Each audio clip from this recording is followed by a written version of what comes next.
जब हम लोग ही रिलीजन के नाम पे लड़ने लग जाएं, तब लीडर्स को भी डेवलपमेंट की बात करने की कोई जरूरत नहीं लगती है। और शायद इसी वजह से इंडिया को अब समझना होगा कि पॉलिटिक्स को और रिलीजन को अलग अलग रखना देश के लिए कितना इंपॉर्टेंट है। इंडिया दुनिया का सबसे बड़ा डेमोक्रेटिक कंट्री है। यहाँ हर रिलीजन, हर लैंग्वेज और हर कल्चर के लोग रहते हैं और यही चीजें इंडिया का सबसे बड़ा स्ट्रेंथ है। लेकिन प्रॉब्लम तब होती है जब पॉलिटिक्स रिलीजन के नाम पर होती है, क्योंकि उस समय हम सभी मेन इश्यूज को ही भूल जाते हैं। आज इंडिया का सबसे बड़ा प्रॉब्लम क्या है पता है? अनएम्प्लॉयमेंट, महंगाई, एजुकेशन सिस्टम, हॉस्पिटल की कंडीशंस, पॉल्यूशन, फार्मर की प्रॉब्लम्स और ना जाने कितना। और ये सब प्रॉब्लम्स कोई रिलीजन से कनेक्टेड नहीं है। ये प्रॉब्लम हर रिलीजन के लोग फेस करते हैं, चाहे किसी भी रिलीजन का हो। उसे बेस्ट एजुकेशन चाहिए, उसे जॉब चाहिए, उसके फैमिली को बेस्ट हॉस्पिटल फैसिलिटीज चाहिए। लेकिन आज देखो, इलेक्शन के टाइम पे सबसे ज्यादा फोकस क्या होता है? रिलीजन, मंदिर, मस्जिद, हिंदू मुस्लिम डिबेट। और इस वजह से तो पब्लिक इंपॉर्टेंट क्वेश्चन ही पूछना भूल जाती है, बस रिलीजन के पीछे ही घूमे रहती है। अगर पब्लिक सिर्फ रिलीजन पर फोकस करे तो लीडर से जॉब्स का, डेवलपमेंट का क्वेश्चन कौन पूछेगा? यूथ को जॉब्स कब मिलेगी?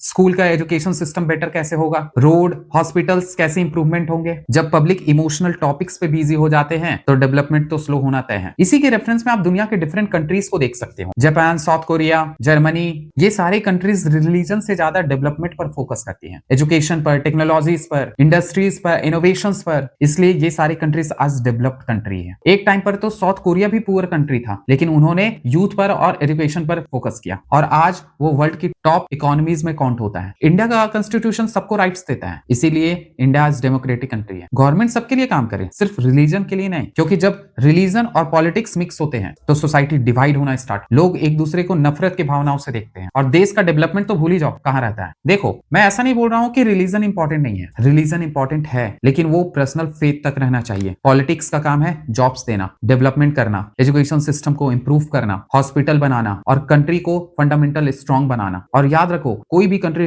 रिलीजन से डेवलप नहीं होती है, एजुकेशन, जॉब और यूनिटी से बनती है। जिस दिन इंडिया में वोट्स रिलीजन से ज्यादा डेवलपमेंट के नाम पर पड़ने लगे, उस दिन इंडिया को सुपर पावर बनने से कोई नहीं रोक सकता। जय हिंद।